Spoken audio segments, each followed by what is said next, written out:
الحمد لله نحمده ونستعينه ونستغفره ونؤمن به ونتوكل عليه ونعوذ بالله من شرور أنفسنا ومن سيئات أعمالنا من يهده الله فلا مضل له ومن يضلل فلا هادي له أشهد أن لا إله إلا الله وحده لا شريك له وأشهد أن سيدنا ومولانا محمدا عبده ورسوله أما بعد فإن خير الحديث كتاب الله وخير الهدي هدي محمد صلى الله عليه وسلم وشر الأمور محدثاتها وكل محدثة بدعة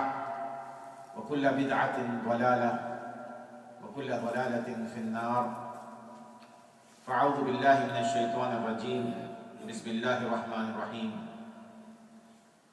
قل إن كنتم تحبون الله فاتبعوني يحببكم الله ويغفر لكم ذنوبكم والله غفور رحيم. حضرات گرامی، انسان دنیاوی اعتبار سے کسی نہ کسی کے ساتھ اپنا تعلق اور اپنا رشتہ قائم رکھتا ہے. کوئی انسان اکیلے جی نہیں سکتا. ہمارا اپنے خاندان کے ساتھ، اپنی برادری کے ساتھ، اپنے محلے والوں کے ساتھ، اپنے دوست احباب کے ساتھ رشتہ ہر صورت میں موجود ہوتا ہے، اور انہی تعلقات کی بنیاد پر ہماری زندگی میں ایک چہل پہل اور ایک انجوائمنٹ ہوتی ہے. اور بالکل اسی طرح دینی اعتبار سے ہمارا رشتہ، ہمارا تعلق اللہ رب العزت کے بعد رسول اکرم صلی اللہ علیہ وسلم کے ساتھ سب سے زیادہ ہے. اس کے بعد صحابہ کرام رضی اللہ تعالیٰ عنہم ہیں. تو جس طرح دنیاوی اعتبار سے ہمارا اپنا تعلق ہماری اپنی فیملی کے ساتھ، ہمارے اپنے دوست احباب کے ساتھ، ہماری اپنی برادری کے ساتھ ہوتا ہے، اگر فرض کیجئے کہ کسی کا خاندان یا کسی کی برادری کسی شخص سے یہ کہہ دے کہ تم ہم میں سے نہیں ہو، ہمارا تم سے کوئی تعلق نہیں ہے، تو کیا اس کا جینا ممکن ہوگا اس دنیا میں؟ اس کے لیے تو جینا محال ہو جائے گا. جس کو اس کی برادری یہ کہہ دے، جس کو اس کا خاندان یہ کہہ دے کہ تمہارا ہم سے کوئی تعلق نہیں. بالکل اسی طرح دینی اعتبار سے جن سے ہمارا سب سے زیادہ قریبی تعلق ہے، اور وہ ہے رسول اکرم صلی اللہ علیہ وسلم. ایک مسلمان رسول اکرم صلی اللہ علیہ وسلم کے ساتھ اپنے تعلق پر جتنا فخر کرے وہ کم ہے. اس کے ایمان کی علامت ہی یہی ہے کہ رسول اکرم صلی اللہ علیہ وسلم کی طرف اس کی نسبت ہے. وہ رسول اکرم صلی اللہ علیہ وسلم کا امتی ہے. اور اگر رسول اکرم صلی اللہ علیہ وسلم سے ہمارا یہ تعلق، ہماری یہ محبت اس انداز میں ہو کہ قیامت کے دن ہماری یہ خواہش ہو، اور ہر مسلمان کی یہ خواہش ہوتی ہے کہ رسول اکرم صلی اللہ علیہ وسلم سے اس کی ملاقات ہو، رسول اکرم صلی اللہ علیہ وسلم کا دیدار نصیب ہو، آپ کے مبارک ہاتھوں سے وہ جام کوثر پیے. لیکن ایسے موقع پر قیامت کے دن اگر رسول اکرم صلی اللہ علیہ وسلم کسی مسلمان سے جس کو آپ کے ساتھ تعلق پر بڑا ہی فخر اور غرور ہو، آپ یہ فرما دیں کہ تم مجھ سے نہیں ہو، اگر آپ یہ فرما دیں اس سے کہ تم مجھ سے نہیں ہو، تو پھر اس کے پچھتاوے، اس کے افسوس اور اس کی تنہائی کا عالم کیا ہوگا کہ جس کو سب سے زیادہ اس نے رسول اکرم صلی اللہ علیہ وسلم کو اپنا سب سے زیادہ محبت، توجہ، اطاعت اور اتباع میں پہلے نمبر پر رکھا ہے، اور آپ یہ فرما دیں کہ تم مجھ سے نہیں ہو. میرے دوستو، یہ ہو سکتا ہے، اور یہ بات یہ نہیں ہے کہ رسول اکرم صلی اللہ علیہ وسلم قیامت کے دن فرمائیں گے کہ تم مجھ سے نہیں ہو، بلکہ رسول اکرم صلی اللہ علیہ وسلم کا اس امت پر یہ احسان ہے کہ آپ نے اسی دنیا میں مخصوص افراد کے بارے میں یہ بتلا دیا ہے. مخصوص برائیوں کے بارے میں، اعمال کے بارے میں یہ بتلا دیا کہ جو لوگ اس قسم کے عمل کریں گے، فلاں عمل کریں گے، وہ ہم میں سے نہیں ہیں۔ احادیث میں وہ مجموعہ آپ کو ملے گا، مختلف احادیثی کتابوں میں مختلف احادیث بکھری ہوئی ہیں کہ جس کا آغاز ہوتا ہے کہ لیس منا، وہ ہم میں سے نہیں ہے، لیس منا، وہ ہم میں سے نہیں ہے۔ ایسی بہت ساری احادیث ہیں، یہاں موقع نہیں ہے کہ ان تمام احادیث کا ذکر کیا جائے، لیکن وہ حدیثیں جو ہماری اس زندگی سے تعلق رکھتی ہیں جو اللہ تبارک و تعالیٰ کے حقوق سے حوالے سے ہے، اور وہ حدیث جو بندوں کے حقوق کے حوالے سے ہے، کم از کم ان احادیث کا ہمیں علم ہونا چاہیے کہ جن کی وجہ سے ایک مسلمان رسول اکرم صلی اللہ علیہ وسلم سے اپنا تعلق ختم کر لیتا ہے، امت سے اپنا تعلق ختم کر لیتا ہے۔ یعنی یہ وہ الفاظ ہیں کہ جن الفاظ کے ساتھ اس قسم کی احادیث آئیں، علماء سلف کا اس پر اجماع ہے، وہ یہ کہتے ہیں کہ یہ احادیث اگر ان الفاظ کے ساتھ آئیں تو وہ کبائر گناہ میں شمار ہوتی ہے، جو میجر سنس، بڑے گناہوں میں اس کا شمار ہوتا ہے کہ جس پر توبہ کیے بغیر اللہ تعالیٰ اس گناہ کو معاف نہیں کرتا۔ اب جہاں تک وہ احادیث کہ جن کا تعلق اللہ تعالیٰ کے حقوق سے ہے، جس میں رسول اکرم صلی اللہ علیہ وسلم نے فرمایا ہو کہ لیس منا، مثلا ایک حدیث آتی ہے، بزار نے اس کو صحیح سند کے ساتھ روایت کیا ہے، رسول اکرم صلی اللہ علیہ وسلم فرماتے ہیں کہ لیس منا من تطیر او تطیر له، من تکہن او تکہن له، او سحر او سحر له، ومن اتى كاهنا فصدقه بما يقول فقد كفر بما انزل على محمد صلی اللہ علیہ وسلم۔ یہ وہ حدیث ہے میرے دوستو جس میں ذکر کردہ برائیاں اس وقت ہمارے معاشرے کا ایک حصہ بن چکی ہیں، ہمارے معاشرے کی ایک ضرورت بن چکی ہے، اور اس حدیث میں رسول اکرم صلی اللہ علیہ وسلم نے جن برائیوں کا ذکر فرمایا ہے، یہ وہ برائیاں ہیں کہ جن کا کرنے والا خود بخود اپنے آپ کو شرک کے دائرے میں لے کر چلا جاتا ہے، اپنے آپ کو اسلام سے دور کر لیتا ہے۔ کہانت، جس کا ذکر رسول اکرم صلی اللہ علیہ وسلم نے فرمایا ہے، یہ وہ چیز ہے کہ جس میں کاہن یا عراف، من اتى عرافا یا عراف یا جادوگر، یہ وہ لوگ ہوتے ہیں کہ جن کے پاس اس بات کا دعویٰ ہوتا ہے کہ وہ ہمارے مستقبل کے بارے میں ہمیں بتائیں گے، وہ غیب کا علم رکھتے ہیں، وہ مستقبل کا علم رکھتے ہیں، اور پھر وہ لوگ جو اس بات پر یقین رکھیں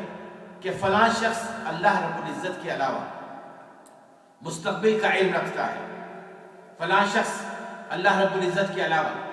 غیب کا علم رکھتا ہے، فلاں چیز سے یا فلاں شخصیت سے نقصان بھی پہنچ سکتا ہے، فائدہ بھی پہنچ سکتا ہے اللہ تبارک و تعالیٰ کے علاوہ۔ میرے دوستو، یہ عام کسی عالم کے الفاظ نہیں ہیں، یہ رسول اکرم صلی اللہ علیہ وسلم کے الفاظ ہیں۔ آپ کے الفاظ میں آپ نے فرمایا کہ من تطیر و تطیر له، کہ جو شخص کسی چیز کو دیکھ کر اس سے بدفعلی لیتا ہے کہ یہ چیز میرے حق میں بری ثابت ہو سکتی ہے، یہ چیز میرے حق میں نقصان دہ ثابت ہوتی ہے، یا کسی اور سے وہ بدفعلی نکالتا ہے کسی اور کے ذریعے مختلف طریقوں سے، آپ نے فرمایا کہ لیس منا، وہ ہم میں سے نہیں ہے،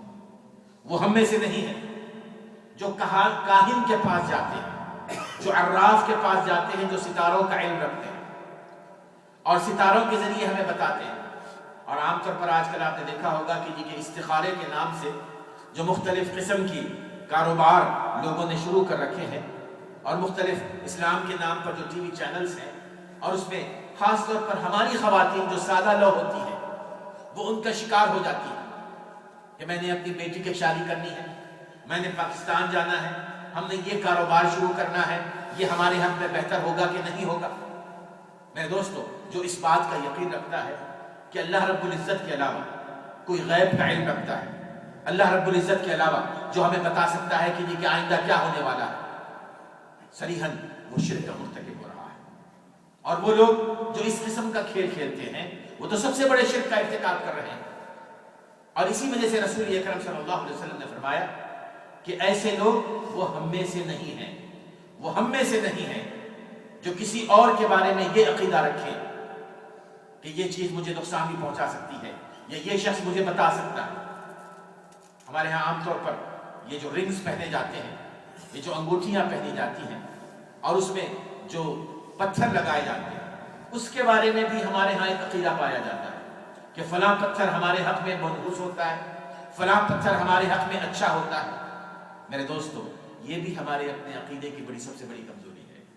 یہ اللہ تعالیٰ کے حقوق کے خلاف ہے، کیونکہ کوئی چیز ایسی نہیں ہے کہ جو دنیا میں نقصان پہنچائے یا فائدہ پہنچائے اللہ کی اجازت کے بغیر۔ کوئی پتھر، کوئی ہیرا، کوئی نگ ایسا نہیں ہے۔ اگر پتھر ہوتا تو سب سے بڑا پتھر وہ حجر اسود ہے، حجر اسود جو رسول اکرم صلی اللہ علیہ وسلم نے جس کو چوما تھا، لیکن وہ حجر اسود جو کعبۃ اللہ میں نصب ہے، اس حجر اسود کے بارے میں عمر بن خطاب رضی اللہ تعالیٰ عنہ کیا فرماتے ہیں؟ وہ فرماتے ہیں کہ اے حجر اسود، تو ایک پتھر ہے، انک حجر لا تضر ولا تنفع، نہ تو فائدہ دے سکتا ہے نہ تو نقصان دے سکتا ہے، اور اگر میں تجھے بوسہ دے رہا ہوں تو اس وجہ سے بوسہ دے رہا ہوں کہ میں نے رسول اکرم صلی اللہ علیہ وسلم کو تجھے بوسہ دیتا ہوا دیکھا ہے۔ تو میرے دوستو، سب سے پہلی چیز جو ہمیں اس معاملے میں غور کرنے کی ہے کہ ہم اپنے اپنے عقیدے کو چھانیں، اس کا جائزہ لیں کہ کہیں ایسا نہ ہو کہ عقیدے میں کہیں یہ بات ہو کہ فلاں عراف، فلاں کاہن، فلاں شخص وہ میرے مستقبل کے بارے میں مجھے بتا سکتا ہے یا فلاں چیز مجھے نقصان یا فائدہ دے سکتی ہے، تو ہم خود بخود اپنے آپ کو اس دائرے میں لا لیتے ہیں جس دائرے میں رسول اکرم صلی اللہ علیہ وسلم نے فرمایا کہ لیس منا، وہ ہم میں سے نہیں ہے۔ اور جو شخص آپ میں سے نہیں ہوگا وہ کیا رسول اکرم صلی اللہ علیہ وسلم کی سفارش یا شفاعت کا مستحق ہوگا؟ یہ ہے اللہ تبارک و تعالیٰ کے حقوق کے حوالے سے۔ جہاں تک بندوں کے حقوق کے حوالے سے ہے، احادیث بہت زیادہ ہیں۔ بندوں کے حقوق مختلف طریقوں سے ہیں، شوہر بیوی کے حقوق ہیں، بہن بھائیوں کے حقوق ہیں، دوست احباب کے حقوق ہیں، والدین کے حقوق ہیں۔ شوہر بیوی کے بارے میں رسول اکرم صلی اللہ علیہ وسلم نے، ترمذی کی حدیث ہے، آپ نے فرمایا کہ لیس منا من خبب امرأة على زوجها، لیس منا من خبب امرأة على زوجها، وہ ہم میں سے نہیں ہے جو کسی شوہر کی بیوی کو اس کے شوہر کے خلاف بھڑکائے، بیوی کو اس کے خلاف بھڑکائے۔ میرے دوستو، یہ معمولی برائی نہیں ہے، یہ معمولی برائی نہیں ہے کہ جو شخص شوہر اور بیوی کے درمیان آپس میں نفرتیں ڈالنے کی کوشش کرے، ان کو ایک دوسرے سے بدگمان کرے، یہ کوشش کرے کہ وہ دونوں ایک دوسرے کے ساتھ جو محبت کے ساتھ رہ رہے ہیں وہ محبت ان کی ختم ہو جائے، وہ معمولی کام نہیں کر رہا، بلکہ وہ کام وہ ہے جو شیطان کو سب سے زیادہ محبوب ہے۔ صحیح مسلم کی حدیث آتی ہے، رسول اکرم صلی اللہ علیہ وسلم فرماتے ہیں کہ شیطان جب اپنے چیلوں سے ان کے اعمال کا حساب لیتا ہے تو وہ شیطان جو آ کے یہ رپورٹ دیتا ہے کہ میں نے ایک شوہر اور بیوی کو جو آپس میں محبت کے ساتھ رہ رہے تھے، آپس میں ان کے درمیان جھگڑا ڈال دیا، اور اتنا ان کے درمیان جھگڑا ڈالا کہ وہ آپس میں علیحدہ ہو گئے، شیطان اس کی پیٹھ تھپتھپاتا ہے، شاباشی دیتا ہے کہ تم میرے صحیح حقیقی معنوں میں چیلے ہو۔ تو میرے دوستو، یہ وہ لوگ، اور یہ عام طور پر بہت قریبی رشتہ دار یہ کام کرتے ہیں، چاہے بہن بھائی ہوں، چاہے ماں باپ ہوں، چاہے کوئی ہو، کسی کو بتانا مقصود نہیں ہے، لیکن عام طور پر یہ جو ڈیمیج ہوتا ہے یہ قریبی رشتہ داروں ہی سے ہوتا ہے۔ انہیں یہ سوچ لینا چاہیے کہ جو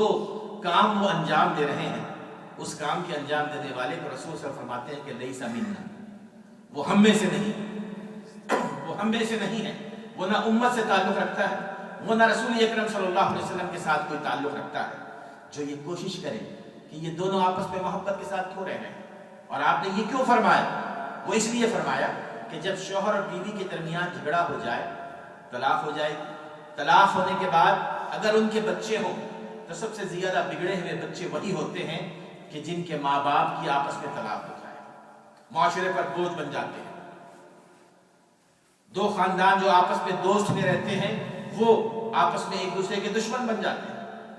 اور اسی وجہ سے انہوں نے فرمایا کہ لیس منا من خبب امرأة علی زوجها. ایک اور حدیث میں رسول فرماتے ہیں جو بندوں کے حقوق کے حوالے ہی سے ہے, لیکن بڑی پیاری حدیث آپ نے بیان فرمائی.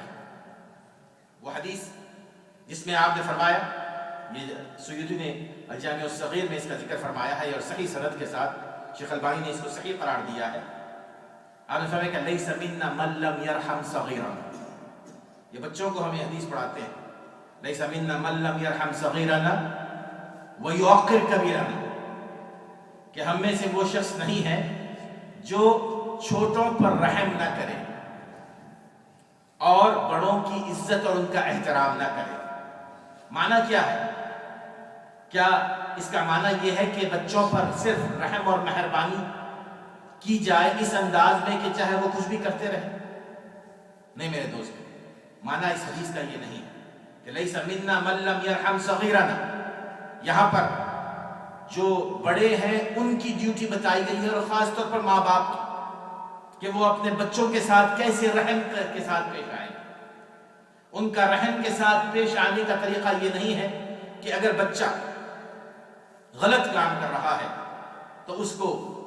اس غلطی پر ٹوکا نہ جائے اور یہ سمجھا جائے کہ اگر ہم اس غلطی پر اس کو ٹوکیں گے تو یہ رحم کے خلاف ہے. میرے دوستو, یہ تو اس پر ظلم ہے.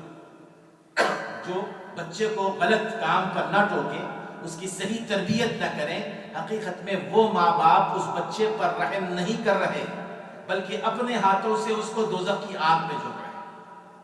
اور جو ماں باپ دوزخ کی آگ میں جھونکنے والے ہوں گے وہ رحم کرنے والے نہیں ہو سکتے. قوا انفسکم واہلیکم نارا. اللہ تعالیٰ فرماتے ہیں کہ یا ایھا الذین آمنوا قوا انفسکم واہلیکم نارا. اے ایمان والو, تم نے اپنے آپ کو دوزخ کی آگ سے بچانا ہے اور اپنی اولاد کو بھی,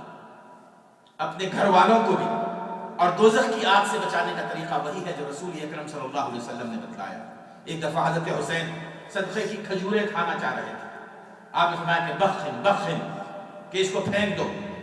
یہ روکنا یہ رسول اکرم صلی اللہ علیہ وسلم کی طرف سے رحمت ہے. آپ کھانے سے منع نہیں کرتے تھے, لیکن آپ نے اس کھانے سے منع فرمایا جو کھانا ان کے لیے جائز نہیں ہے. آج ہمارا بھی یہ فرض بنتا ہے کہ ہم اپنے بچوں کو اس کھانے سے منع کریں جو کھانا ان کے لیے حرام ہے, اس ذریعے سے منع کریں جو ذریعہ ان کے لیے حرام ہے. اور میرے دوستو, یہی وہ طریقہ ہے جس کے ذریعے ہم اپنے بچوں پر رحم کر سکتے ہیں. اور جو اس انداز میں اپنے بچوں پر رحم کریں, وہی بچے جب بڑے ہو جائیں گے وہ اپنے ماں باپ کے لیے اس قابل ہوں گے کہ وہ دعا کریں کہ رب ارحمہما کما ربیانی صغیرا. رب ارحمہما, اے اللہ ان پر بھی رحم فرما, میرے ماں باپ پر رحم فرما. کما ربیانی صغیرا, جس طرح کہ انہوں نے بچپن میں میری تربیت کی تھی, مجھ پر رحم کر کے تربیت کی تھی, مجھے دوزخ کی آگ سے بچانے کی کوشش کی تھی. میری پوری ہر خواہش کی وہ تکمیل نہیں کرتے تھے جب تک کہ وہ یہ نہیں دیکھتے تھے کہ آخرت میں میرے لیے یہ بات اچھی ہے یا غلط ہے. تو میرے دوستو, لیس منا من لم یرحم صغیرنا, کہ وہ لوگ جو اپنے بچوں پر رحم نہیں کرتے, جو چھوٹوں پر رحم نہیں کرتے, ولم یوقر صغیرنا, اور جو بڑوں کا احترام نہیں کرتے. یہ ہمارے معاشرے کا ایک سلگتا ہوا مسئلہ ہے. الحمدللہ ابھی بھی یہ بات موجود ہے کہ خاص طور پر مسلمانوں کا یہ امتیاز ہے کہ وہ اپنے بزرگوں اور اپنے بڑوں کی عزت اور ان کا احترام کرتے ہیں. اس میں کوئی شک نہیں ہے اور یہ بہت قابل تعریف بات ہے. لیکن میرے دوستو, جو حالات بگڑ رہے ہیں, جیسے جیسے ہم دوسری چیزوں سے متاثر ہو رہے ہیں, اس میں آپ نے دیکھا ہوگا کہ بڑوں کی عزت, بڑوں کا احترام, اور خاص طور پر والدین کے حوالے سے, بڑوں میں سب سے پہلے والدین آتے ہیں. والدین کے حوالے سے بچوں کا رویہ تبدیل ہوتا چلا جا رہا ہے, بچوں کا رویہ تبدیل ہوتا جا رہا ہے. اور یہ انتہائی اہم ترین چیز ہے اس اعتبار سے کہ قرآن مجید میں اللہ تبارک و تعالیٰ نے اللہ تبارک و تعالیٰ کی عبادت کے بعد جو سب سے اہم ترین شے قرار دی ہے وہ ہے والدین. والدین کی عزت، والدین کا احترام، ان کی عزت، ان کا اکرام. جیسے کہ اللہ تبارک و تعالیٰ فرماتے ہیں کہ اما یبلغن عندک الکبر احدهما او کلاهما فلا تقل لهما اف ولا تنهرهما وقل لهما قولا كريما وقل لهما قولا كريما واخفض لهما جناح الذل من الرحمة وقل رب ارحمهما كما ربياني صغيرا اما یبلغن عندک الکبر احدهما، کہ وہ والدین ان میں سے ایک یا دونوں بھی تمہارے پاس رہتے ہوئے بڑھاپے کی حد کو پہنچ جائیں، بوڑھے ہو جائیں. قرآن مجید کے الفاظ دیکھیے کہ تمہارے پاس رہتے ہوئے، کسی اولڈ پیپل ہوم میں نہیں، تمہارے پاس رہتے ہوئے بڑھاپے کی عمر کو پہنچ جائیں. اما یبلغن عندک الکبر احدهما او کلاهما فلا تقل لهما اف، تو تم نے ان کو اف تک نہیں کہنا. قرآن مجید کا یہ لفظ یہ بتلاتا ہے کہ جو بدسلوکی ہے، بد اخلاقی ہے، بد تہذیبی ہے، یہ تو بہت دور کی بات ہے. اس لیے کہ یہ ناممکن ہے کہ بچے اپنے ماں باپ سے بدسلوکی کریں، بد اخلاقی سے پیش آئیں، بے ادبی سے پیش آئیں. یہ تو اس کا سوال ہی نہیں پیدا ہوتا. بلکہ قرآن نے یہ کہا کہ تم پوری خوش اخلاقی سے پیش آؤ گے، لیکن یہ بات یاد رکھو کہ اف بھی نہیں کہنا ہے. جب بڑھاپا طاری ہوتا ہے میرے دوستو، عمر کا وہ حصہ ہوتا ہے کہ جہاں بدن کمزور ہو جاتا ہے، ہڈیاں گل جاتی ہیں، اعضاء میں راشا پیدا ہو جاتا ہے، جلد کی رنگت ختم ہو جاتی ہے، آدمی 2 ٹانگوں کے بجائے 3 ٹانگوں پر چلنے لگتا ہے لاٹھی سمیت. اس کی جوانی کے جو مصروف لمحات ہوتے ہیں وہ بیکاری میں گزرنے لگتے ہیں. وقت اس کا کٹتا نہیں ہے. جو دینے والا ہوتا ہے وہ لینے والا بن جاتا ہے. ہر معاملے میں اس کو مدد کی ضرورت ہوتی ہے، حمایت کی ضرورت ہوتی ہے. اور یہ وہ بڑھاپا ہوتا ہے کہ جس کا قرآن مجید نے خصوصی طور پر ذکر کیا. اما یبلغن عندک الکبر احدهما، کہ وہ ماں باپ جو نوجوان ہوں ان کا ذکر نہیں فرمایا. نوجوان ماں باپ بھی قابل اکرام ہیں، ہر صورت میں ان کا احترام ہونا چاہیے. لیکن جب وہ بوڑھے ہو جائیں تو انہوں نے تو تمہیں نوجوان کر کے اپنا کردار ادا کر دیا. جو ان کا پارٹ تھا انہوں نے پورا کر لیا. اب یہاں سے تمہارا رول شروع ہوتا ہے. یہ تمہارا رول ہے کہ تم جوان ہو اور وہ بوڑھے. اب ایسے موقع پہ تمہارا رول دیکھا جائے گا کہ تم کیا کر رہے ہو، تمہارا کیا انداز ہے. اور اگر تم نے ان کو اسی انداز میں چھوڑ دیا اور اف بھی کہنے لگے. اف کب کہا جاتا ہے؟ اف کا معنی یہ ہوتا ہے کہ بڑھاپے میں انسان کو اپنا کوئی خیال نہیں رہتا. کئی چیزیں گفتگو میں، بول چال میں، کھانے پینے میں، صاف صفائی میں، اٹھنے بیٹھنے میں، ایسی کئی چیزیں ہو جاتی ہیں جو نوجوانوں کے لیے تکلیف دہ ہوتی ہیں. وہ فوری طور پر کہتے ہیں کہ آپ نے یہ کیا کیا. یعنی ایسے کئی آپ کو دیکھیں گے کہ اولاد اپنی ماں باپ کو ہسپتال لے آتی ہے، لیکن بات بات پہ ان کو ٹوکا جاتا ہے. بات بات پہ ان کو ٹوکا جاتا ہے. اسی کو کہا جاتا ہے اف، کہ تم نے اف تک نہیں کہنا ہے. وہ غلطی پہ غلطی کرتے چلے جائیں گے، اپنے کھانے پینے میں، اپنے پہننے میں، اپنے اوڑھنے میں ان سے غلطیاں ہوں گی، لیکن تم نے ان کو اف نہیں کہنا ہے. علماء سلف میں ایک بڑے عالم گزرے ہیں، اتفاق سے وہ اپنے والد کو جو انتہائی بوڑھے تھے، کھانے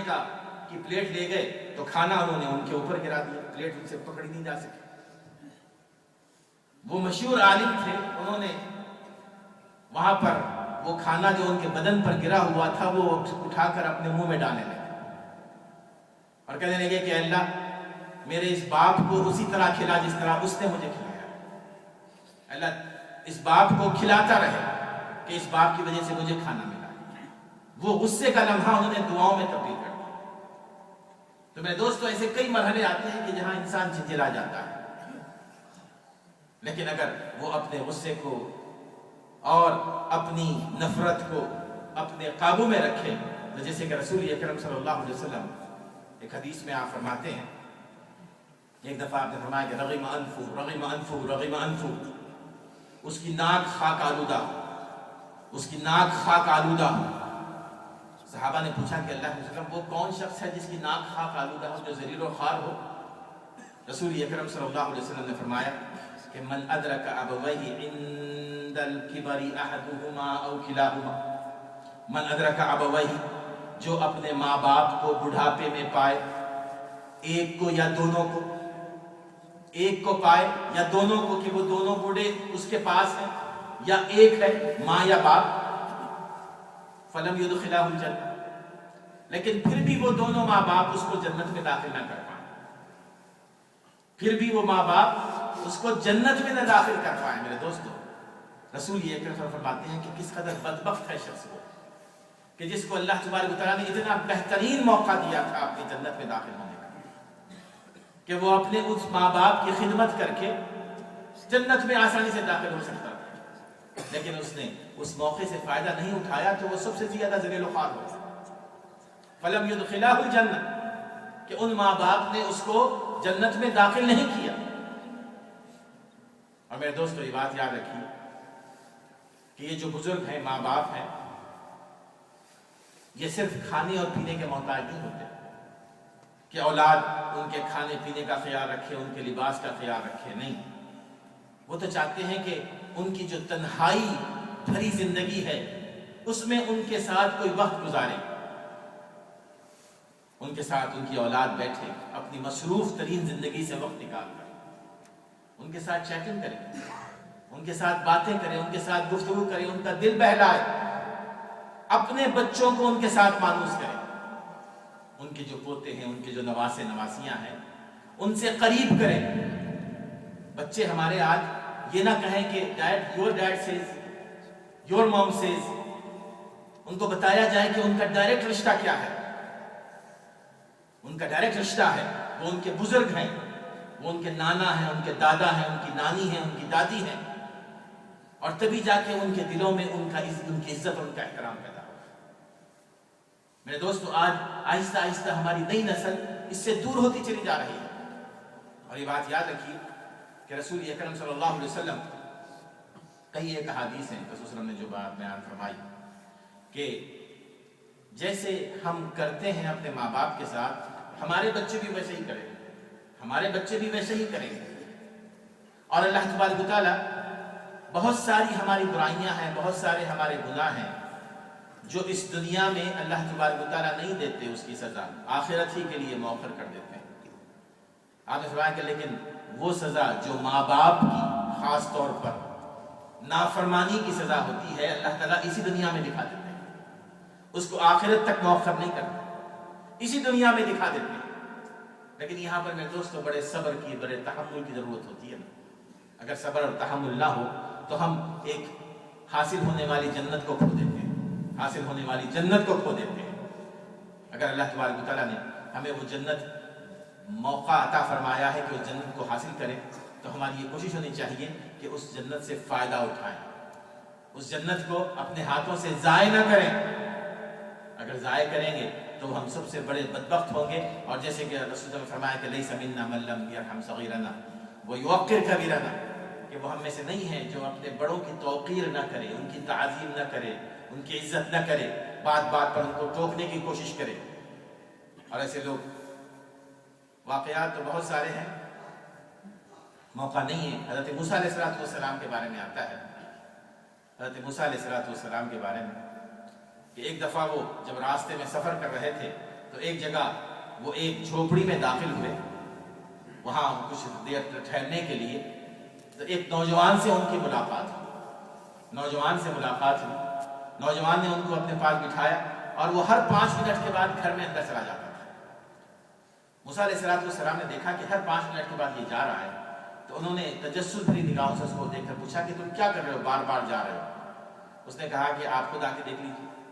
وہ اندر لے گیا تو ایک بیڈ پر ایک انتہائی بوڑھی عورت لیٹی ہوئی تھی، اندھی نابینا،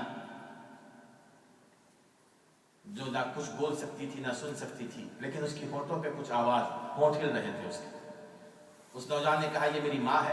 اور 24 گھنٹے مجھے اس کی دیکھ بھال کرنی ہے اور میں نہیں چاہتا کہ میں کسی بھی لمحے اس کو چھوڑوں۔ اس کی زبان پر، اس کے ہونٹوں پر کچھ گفتگو تھی، تو موسیٰ علیہ السلام نے کان لگا کر سنا، تو وہ یہ دعا دے رہی تھی۔ وہ کہہ رہی تھی کہ اللہ میرے بیٹے کو نبیوں کی صحبت عطا فرما، اللہ میرے بیٹے کو نبی کی صحبت عطا فرما۔ موسیٰ علیہ السلام نے اس نوجوان سے کہا کہ اللہ تعالیٰ نے تمہاری دعا قبول فرمائی۔ اس نوجوان کو پتہ نہیں تھا کہ موسیٰ علیہ السلام نبی ہے۔ میرے دوستو، جو بوڑھے ہوتے ہیں ماں باپ، ان کی دعائیں ہمارا سرمایہ ہے، سب سے بڑا سرمایہ۔ ان دعاؤں کی بدولت زندگی بھی بدل جاتی ہے، آخرت بھی بدل جاتی ہے، اور وہ سب سے بڑا بدبخت ہے جو اپنے بوڑھے ماں باپ کو پائے اور پھر ان کی دعائیں نہ لے۔ اللہ تعالیٰ ہمیں سمجھنے عمل کرنے کی توفیق